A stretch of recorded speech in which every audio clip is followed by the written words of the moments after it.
भाई रे दुई जगदीश कहाँ ते आया, कहूँ कौने भरमाया, अल्लाह राम करीमा केशव, हरि हजरत नाम धराया। ये कबीर की पंक्तियाँ हैं। वे पूछते हैं कि दो जगदीश कहाँ से आए, तुझे इस भ्रम में किसने डाल दिया, अल्लाह राम रहीम अलग अलग कैसे हो सकते हैं। लेकिन अल्लाह और राम के लिए अयोध्या में जो दशकों तक जंग छिड़ी रही, उससे कबीर ज़रूर आहत होते रहे होंगे। और अब दशकों की अदालती लड़ाई के बाद राम और अल्लाह के लिए अलग अलग जगह उपलब्ध हो चुकी है। लेकिन राम को मिली ज़मीन पर तो भव्य मंदिर स्वरूप ले रहा है, लेकिन 3 साल से ज़्यादा समय बीत जाने के बाद भी मस्जिद का काम शुरू नहीं हो सका है। मौको कहाँ ढूंढे रे बंदे, मैं तो तेरे पास रे, ना मैं काबा ना मैं कैलाश, मैं तो तेरे पास रे। कबीर की ये पंक्तियाँ जितनी आज से 300-400 साल पहले मौजूद थी, उतनी ही आज भी मौजूद है। कबीर बनारस में पले बढ़े और जिस वक्त अभी हम यहाँ पर अयोध्या में खड़े हैं, यहाँ से 100 किलोमीटर दूर मगहर है, जहाँ पर उन्होंने अंतिम सांसें ली। लेकिन कबीर के इस संदेश को आज तक कोई नहीं समझ पाया कि वो कहते रहे कि अल्लाह और राम हमेशा लोगों के पास ही है, उनके जहन में है, लेकिन लोगों को तलाश रहती है कि वो उसे कोई एक स्थान पर पाए। और इसी स्थान को तलाशने के लिए जब लोगों ने तय किया, तो भारतीय राजनीतिक इतिहास की सबसे बड़ी चुनौती उनके सामने खड़ी आई। राम मंदिर और बाबरी मस्जिद विवाद के तौर पर सबके सामने आई। इसने 9 नवंबर 2019 को ये मामला ख़त्म तो हो गया, लेकिन जगह की तलाश यानी कि अल्लाह और राम की जगह की तलाश आज भी बनी हुई है। और इसके लिए अयोध्या की राम जन्मभूमि में राम मंदिर बन रहा है। वहीं दूसरी तरफ ये जो ज़मीन है, जो हम यहाँ पर आपको दिखा रहे हैं, यहाँ पर मस्जिद बनना है। लेकिन फिर भी अब भी लोगों को तलाश है कि उसके अल्लाह, उसके राम किसी न किसी जगह उसको मिल जाए, किसी एक स्थान पर जो कबीर ने कहा था कि वो हर इंसान के जहन में है, वो किसी स्थान पर नहीं बल्कि हर किसी व्यक्ति के जहन में है। मस्जिद ट्रस्ट को निर्माण कार्य से पहले डेवलपमेंट चार्ज और लेबर सेस अयोध्या विकास प्राधिकरण में जमा कराना है। इसे चुकाने के बाद ही इस प्रोजेक्ट को आगे बढ़ाया जा सकता है। लेकिन ट्रस्ट के पास अभी इतना पैसा नहीं है कि वो इसे चुका पाए। ट्रस्ट के सचिव अतहर हुसैन ने बताया कि अगर सरकार शुल्क नहीं छोड़ती है तो हम फिर से अयोध्या विकास प्राधिकरण के सामने नया नक्शा पेश करेंगे, जिसमें सिर्फ मस्जिद के निर्माण का जिक्र होगा। हमारे पास अभी तक 50 लाख रुपए ही जमा हो पाए हैं। अभी हम मौजूद हैं उत्तर प्रदेश के अयोध्या के धन्नीपुर में। ये जगह बहुत ही अहमियत रखती है, क्योंकि 9 नवंबर 2019 को सुप्रीम कोर्ट का जो बाबरी मस्जिद और अयोध्या राम मंदिर मामले में जो फैसला आया था, उसके बाद उत्तर प्रदेश सरकार ने धन्नीपुर गांव में 5 एकड़ ज़मीन सुन्नी सेंट्रल वक्फ बोर्ड को दी थी, ताकि वो मस्जिद का निर्माण कर सके। क्योंकि सुप्रीम कोर्ट ने केंद्र सरकार और राज्य सरकार को कहा था कि उनमें से कोई भी एक यहाँ पर ज़मीन अयोध्या में उनको दे, ताकि मस्जिद का निर्माण कार्य हो सके। लेकिन 3.5 साल बीत जाने के बाद भी अभी तक मस्जिद का निर्माण नहीं हो पाया है। यहाँ पर एक भी ईंट नहीं गड़ पाई है। वहीं इसके बरक्स राम मंदिर जो है वो पूरी तेज़ी के साथ बन रहा है। और जो राम मंदिर ट्रस्ट से जुड़े लोग हैं, उन्होंने कहा भी है कि 50% से ज़्यादा का काम वहाँ हो चुका है। पर इस साल के अंत तक राम मंदिर को लोगों के लिए खोल दिया जाएगा, जैसा कि ट्रस्ट के लोगों ने कहा है। लेकिन दूसरी तरफ इंडो इस्लामिक कल्चरल फाउंडेशन है, जो कि मस्जिद के प्रोजेक्ट से जुड़ा है। उसके सेक्रेटरी अतहर हुसैन ने हमें बताया कि काफ़ी सारी चुनौतियाँ थी, जिसके वजह से एनओसीज़ नहीं मिल पा रही थी, फायर की एनओसी थी, और भी कई तरीके की हर्डल्स थे, जिसको पार तो पा लिया गया है। लेकिन अंत में अब डेवलपमेंट चार्जेस और लेबर सेस जो है वो मांगा जा रहा है अयोध्या डेवलपमेंट अथॉरिटी की तरफ से, जो कि अभी तक ट्रस्ट नहीं दे पाया है। इसलिए मस्जिद का डिज़ाइन भी तैयार है, लेकिन ज़मीन पर काम हो सके, इसके लिए अभी तक कुछ भी नहीं हो पाया है। अतहर हुसैन ने हमें बताया है कि अगला 1 महीना बहुत ही महत्वपूर्ण होने वाला है, जिसमें बहुत सारे फैसले लिए जाएंगे और आगे की रणनीति अपनाई जाएगी। हमारा नाम सोहराब खान है और मैं यहीं बगल गाँव रवनाही का निवासी हूँ। इतना बड़ा प्रोजेक्ट है, इसमें देरी क्यों हो रही है, इसके क्या कारण है? अब देरी तो यही भाई, पहले एनओसी का मामला था, 15 विभागों से एनओसी लेनी थी।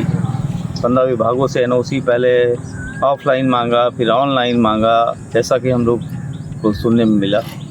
तो ये सब में देरी होती चली गई। अभी फायर ब्रिगेड का एनओसी चाहिए था, तो उसके लिए रोड चौड़ी का प्रपोजल था, फिर वो हुआ। ये सब वो कारण है। अभी कुछ शायद शुल्क वगैरह का मामला है प्राधिकरण में, इसलिए फाइनली नक्शा अभी नहीं हो पाया है। एक बड़ा बदलाव जो देखने को मिला है वह है धन्नीपुर के लोगों के बीच का बदलाव। धन्नीपुर और उससे बिल्कुल सटा गांव रोनाही के लोगों का कहना है कि मस्जिद के लिए जगह मिलने से इस पूरे इलाके का महत्व काफ़ी बढ़ गया है। ज़मीनों के दाम आसमान छूने लगे हैं। मस्जिद की ज़मीन के पास ही किराने की दुकान चलाने वाले मोहम्मद शफीक ने बताया कि धन्नीपुर का नाम कौन जानता था और आज पूरी दुनिया में लोग इसे जानते हैं। उन्हें उम्मीद है कि मस्जिद बनने से इस पूरे इलाके का विकास होगा और उनका काम भी तेज़ी पकड़ेगा। क्या नाम है आपका? श्रीनाथ यादव। तो ये जो मस्जिद का जो प्रोजेक्ट है, इसके बाद क्या बदलाव आया है गांव में जब से घोषणा हुई है 3-3.5 साल पहले? बदलाव ये है सर कि जो हमारे यहाँ मतलब ज़मीनें हैं उसका महत्व काफ़ी बढ़ गया है, और बाकी जो ये सुनाई पड़ रहा है कि यहाँ पर अस्पताल बनेगा, म्यूजियम, इससे लोगों में काफ़ी खुशी है कि हाँ अच्छी बात है कि इलाज बेहतर संभव होगा, हमारे पास में रहेगा अस्पताल। और आसपास के गांव वाले अब कैसे देखते हैं धन्नीपुर को? अब सर आसपास के लोग भी यही सोचते हैं कि अस्पताल या म्यूजियम ऐसा चीज़ अगर बन जाएगा कि आम लोगों में सुविधा ही होगी सर। और अभी कहाँ जाते हैं लोग, यहाँ कोई बीमार पड़ता है इलाज कराने के लिए? अभी सर बगल में मतलब चौराहे पर है मतलब हॉस्पिटल प्राइवेट, और या तो ज़िले में है जो जिला चिकित्सालय, उसमें जाते हैं। और मस्जिद को लेकर क्या सोचना है लोगों का यहाँ पर? मस्जिद को लेकर सर मतलब अब सरकार की घोषणा है सर, हम लोगों का मानना ठीक है, जहाँ सरकार ने दिया अच्छी बात है। मस्जिद के लिए मिली ज़मीन का इस्तेमाल इंडो इस्लामिक कल्चरल फाउंडेशन यानी कि IICF एक बहुत बड़े महत्वाकांक्षी योजना के लिए करना चाहता है। ट्रस्ट इसे सिर्फ मस्जिद तक ही सीमित नहीं रखना चाहता, बल्कि इस्लाम के मूल मंत्र यानी कि हीलिंग, फीडिंग और प्रीचिंग के तहत वह काम कर रहा है। मस्जिद के साथ ही एक 200 बेड का अस्पताल, रिसर्च सेंटर, म्यूज़ियम, इसके अलावा एक कम्युनिटी किचन भी तैयार किया जाएगा। कम्युनिटी किचन में लोगों को मुफ्त में भोजन उपलब्ध कराया जाएगा। हर दिन का मेन्यू अलग अलग होगा। मेन्यू तैयार करने का जिम्मा मशहूर फूड इतिहासकार पुष्पेश पंत को दिया गया है, जो अवध के जायकों की सूची बनाएंगे। वहीं मस्जिद का नक्शा जामिया मिलिया इस्लामिया विश्वविद्यालय के प्रोफेसर SM अख्तर ने तैयार किया है। और यहाँ आसपास के लोग क्या सोचते हैं इस बारे में जब यहाँ पर मस्जिद बनेगी? आसपास के लोगों को खुशी है इस बात की कि मतलब वो कहते हैं कि मस्जिद तो हमारे गांव में बहुत है, करीब 14-15 मस्जिदें हैं, मस्जिद की कमी नहीं है। लेकिन खुशी इस बात की है कि जो 200 बेड का हॉस्पिटल बनेगा उससे हमको बहुत अच्छा सुविधाएं मिलेंगी यहाँ पे, कि हमें शहर नहीं जाना पड़ेगा, हमें लखनऊ नहीं जाना पड़ेगा, और हमें लखनऊ नहीं जाना पड़ेगा, हमको सारी सुविधाएं यहीं मिल जाएंगी। तो और जो कि ऐसी चीज़ है जो हर समुदाय, हर वर्ग के काम आने की चीज़ है। राम मंदिर और बाबरी मस्जिद विवाद भारतीय राजनीतिक इतिहास के सबसे स्याह पहलुओं में से रहा है, जो सुप्रीम कोर्ट के आदेश के बाद खत्म तो हो गया, लेकिन इसके जख्म मुस्लिम आबादी में अभी भी हरे हैं। अयोध्या के मुसलमानों का कहना है कि इतनी दूर जाकर ज़मीन देने का आखिर क्या मतलब है। यहाँ बाबरी मस्जिद की शहादत के बाद जो मुकदमा सुप्रीम कोर्ट में चल रहा था, उसमें सुप्रीम कोर्ट ने मस्जिद की जगह को गैर मुस्लिमों को दे दिया और मस्जिद के बदले उन्होंने 5 एकड़ ज़मीन अयोध्या ही में किसी अहम मकाम पर देने के लिए कहा था, लेकिन उसको अयोध्या से 25 किलोमीटर दूर एक देहात में दिया गया। जो लोग बाबरी मस्जिद में नमाज़ पढ़ा करते थे उनके लिए ये मुमकिन नहीं है कि वो 5 टाइम जा कर के अयोध्या से 25 किलोमीटर पर नमाज़ पढ़ सकें। इसलिए अयोध्या के जो मुसलमान हैं उनकी इस सिलसिले में कोई दिलचस्पी नहीं है। दूसरी तरफ हुकूमत की मदद से एक अज़ीमुश्शान मंदिर बनाई जा रही है, वहीं पर दूसरी तरफ मुसलमानों को जो जगह दी गई और उसमें मस्जिद बनाना था, उस सिलसिले में कोई भी अभी पेशरफ्त नहीं की गई। बल्कि जो विकास प्राधिकरण का वो है, उसका टैक्स करोड़ों में, वो पैसा भी अभी तक न माफ़ किया गया है, न मस्जिद बनाने का परमिशन दिया गया है। क्या आपको लगता है कि अयोध्या से जो 25 किलोमीटर दूर धन्नीपुर में मस्जिद के लिए जगह दी गई है, वहाँ पर सरकार को, उत्तर प्रदेश सरकार को मदद करनी चाहिए मस्जिद के निर्माण में? जैसा कि आपने ही बताया कि यहाँ पर सरकारी की पूरी मशीनरी लगी हुई है मंदिर निर्माण के लिए। हाँ, जब जगह दी है उन्होंने, जिस तरह राम मंदिर बनाने में पूरी सरकार की मशीनरी लगी हुई है, इसी तरह मस्जिद बनाने के लिए जो जगह दी गई है, उस सिलसिले में भी सरकार को पूरी मदद करनी चाहिए थी। और जब एक तरफ मंदिर बन के तैयार होता, उसी वक्त मस्जिद भी बनकर तैयार हो जाती, तो उससे एक अच्छा मैसेज जाता और मुसलमानों को एक तरह से सुकून होता कि हमें सही इंसाफ मिला है। अयोध्या से बाहर की ज़मीन जो मिली है मस्जिद की, तो हमारा तो यही मानना है कि जहाँ ज़मीन मिली है वहाँ मस्जिद बने, और बनाने वाले वो जफर फारूकी वक्फ बोर्ड के चेयरमैन है, वो अपना ट्रस्ट बनाए हुए हैं, प्राइवेट उनका ट्रस्ट है। लेकिन जहाँ ज़मीन है वहाँ मस्जिद की ज़रूरत भी नहीं है, क्योंकि ऑलरेडी वहाँ 20-22 मस्जिदें हैं। तो मस्जिद जो है वो जो है इस्लाम के हिसाब से जहाँ ज़रूरत होती है उतनी बड़ी मस्जिद बनती है, उतनी ही मस्जिद बनती है। मस्जिद कोई नुमाइश की जो है बिल्डिंग उसकी नुमाइश के लिए नहीं बनाई जाती, इबादत करने के लिए मस्जिद बनती है। मस्जिद अगर उनको बनाना होता तो अब तक मस्जिद का काम शुरू कर दिए होते, क्योंकि वो ऐसा नक्शा लाए जिसका विरोध पश्चिम से लेकर के हिंदुस्तान का मुसलमान सारे लोगों ने किया कि जिस तरीके से बनता है म्यूजियम, उस तरीके से उनका रहा नक्शा। जब नीयत नहीं साफ थी इसलिए आज तक उनका नक्शा भी नहीं पास हुआ। हमारा तो यही मानना है, हमने पहले भी कहा, आज भी कहते हैं, ये मस्जिद की जगह पे वहाँ खेती होनी चाहिए, वो कृषि योग्य ज़मीन है, जो अनाज पैदा हो वो हिंदू मुसलमान में बटे। सबसे बड़ी बात यही है कि जब गरीबों और मिस्किनों की मदद होगी, और हिंदुओं में कहा गया है निर्बल दुर्बल पर दया करो, तो उनकी भी होगी मदद। जब वहाँ उसमें अनाज पैदा हो, गरीबों में बटे, सबसे बड़ा सवाल यही है।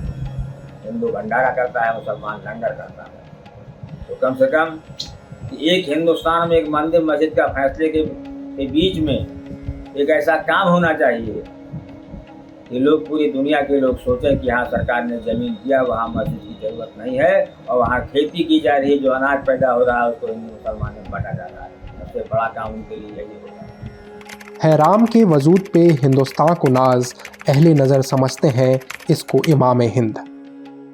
जिस वक्त अभी हम यहाँ खड़े हैं, ये अयोध्या का नया रेलवे स्टेशन है जो कि अभी बन रहा है, और मेरे ठीक पीछे आप देख सकते हैं कि ये फूड प्लाज़ा है। बिल्कुल सारी सुविधाओं से लेस रेलवे स्टेशन किस तरीके का हो सकता है, उसका ये निशानी है अयोध्या की नई रेलवे स्टेशन।